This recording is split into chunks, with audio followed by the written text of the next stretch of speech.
প্রেমও হয় তার সাথে যে আমাদের কপালে নেই। বিষাক্ত মানুষগুলো কখনোই পাল্টায় না, শুধু নিজের শিকার পাল্টায়। জীবনে কারো কাছ থেকে কষ্ট পেয়ে থাকলে তুমি তাকে কষ্ট দিতে যেও না।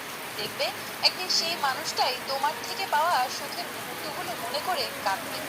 লেবু বেশি চিপলে যেমন তেতো হয়ে যায়, তেমনি কাউকে বেশি ভালোবাসলে তার অহংকার বেড়ে যায়। মানুষ সেদিনই প্রকৃত মানুষ হবে, যেদিন অন্যের ভুল ধারণার চেয়ে আগে নিজের ভুল ধরতে শিখবে। প্রতিশোধ নেবার দরকার নেই, অপেক্ষা করো, সময় তোমার হয়ে প্রতিশোধ নিয়ে নেবে। ভালোবাসার শব্দটা বড়ই অদ্ভুত, কারো জীবন মুছিয়ে দেয়, আবার কারো জীবন ধ্বংস করে দেয়। মিথ্যা বলে জিতে যাওয়ার থেকে সত্যি বলে হেরে যাওয়া অনেক ভালো। দুঃখ সহ্য করা মানুষগুলো একদিন সুখী হবে, কিন্তু মানুষকে যারা কষ্ট দেয় তারা কখনোই সুখী হতে পারে না। কাউকে কাঁদিয়ে যদি থেকে বড়